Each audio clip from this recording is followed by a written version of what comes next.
বুধবার টানা বৃষ্টির জেরে মুর্শিদাবাদের ইসলামপুর গঙ্গার পাড়ে অবস্থিত 100 মিটার লম্বা ঢালাই রাস্তা 3 ফুট বসে যাওয়ায় বিপত্তি। এমন ঘটনায় দারুণ আতঙ্কের মধ্যে পড়েছেন ওখানকার বাসিন্দারা, কেননা ওভাবে রাস্তাটি 3 ফুট বসে যাওয়ায় যথেষ্ট বিপত্তি দেখা দিয়েছে। রাস্তাটি চলাচলের অনুপযোগী হয়ে পড়েছে।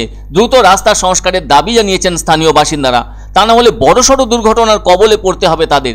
সেই সাথে ওখানকার কয়েকশো ঘরবাড়িও পড়তে পারে বিপর্যয়ের কবলে, কেননা গঙ্গা নদী ওই বাড়িগুলি থেকে বলতে পারা যায় 30 থেকে 40 ফুট দূর দিয়ে বইছে। সেই সঙ্গে রয়েছে একটি মসজিদও। রমজান মাসে নামাজ পড়তে গিয়েও রীতিমতো দারুণ সমস্যায় পড়েছেন স্থানীয় মুসলিমরা। তাছাড়া ওই রাস্তার উপর দিয়ে স্কুল পড়ুয়ারা তাদের স্কুলে যাওয়া আসা করে থাকে। হঠাৎ করে এমন ঘটনার পর থেকে ওই রাস্তা দিয়ে গাড়ি চলাচলও বন্ধ রয়েছে। সেই সাথে ওখানকার পড়ুয়ারাও ঠিকমতো স্কুলে যেতে পারছে না।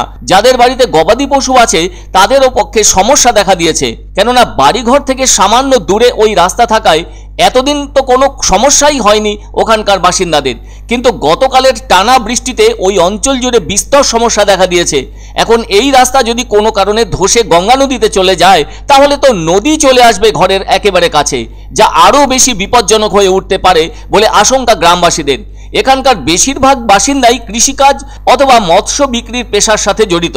সে কারণে যথেষ্ট দুশ্চিন্তায় পড়ে গেছেন তারা। সেজন্য তারা ওই বসে যাওয়া রাস্তার দিকে তাকিয়ে আছেন। আর এমন ঘটনার কথা স্থানীয় প্রশাসনের কাছেও জানানো হয়েছে।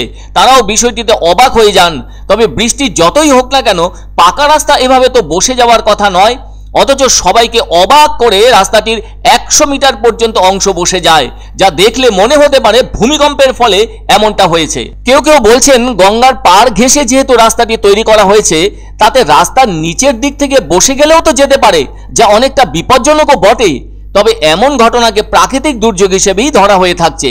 এদিকে এ ধরনের রাস্তা ধসের অবস্থা শুধু যে ওই অঞ্চলের বাসিন্দাদের দুশ্চিন্তার মধ্যেই ফেলে দিয়েছে তাই নয়, স্থানীয় প্রশাসনের কাছে উদ্বেগের বিষয় হয়ে উঠেছে। তাই সাগরদিঘির ইসলামপুরের এমন ঘটনা ওই অঞ্চলে বড় বিপদও সৃষ্টি করতে পারে আগামীতে। সেজন্য প্রশাসন থেকেও এর একটা বিকল্প ভাবনা ভেবে রাস্তা সংস্কার করতে হবে। এই বৃষ্টি এ মাসে আর কখনো হবে না সেটা কিন্তু বলা যাবে না। সেজন্য ওখানকার বাসিন্দাদের যেন নাওয়া খাওয়া উঠে গেছে। কি করবেন তারা? এমনটা যে হলো তা ভেবেও পাচ্ছেন না। তাছাড়া বর্ষা আসতে এখনো অনেকটা দেরি আছে, তাই যত দ্রুত সম্ভব রাস্তা সারাই করতে হবে। তবে এখনো তো নির্বাচন কমিশন থেকে আদর্শ আচরণবিধি লাগু হয়েছে, ফলে টেন্ডার ডেকে এ কাজ করা যথেষ্ট ঝামেলার।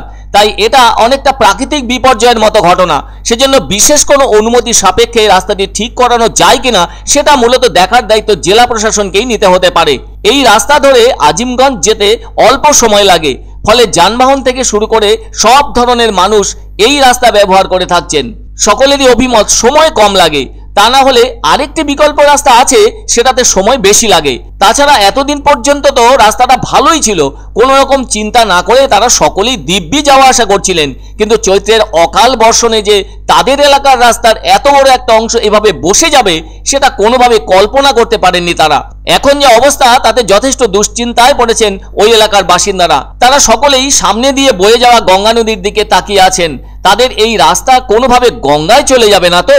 তাহলে সেই সাথে বাড়িঘর নিয়ে আরো দুশ্চিন্তায় পড়তে হবে তাদের।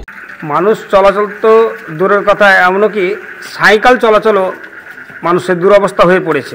এমনও দশা হয়েছে, এমনভাবে ভেঙে গেছে গঙ্গার ভাঙনের জেরে রাস্তা এমনভাবে ভেঙে গেছে, হঠাৎ যদি এখন কোনো মা বোন অসুস্থ হয়ে যায় তাকে অ্যাম্বুলেন্সে নিয়ে যাওয়ার মতন কোনো সিচুয়েশন নেই।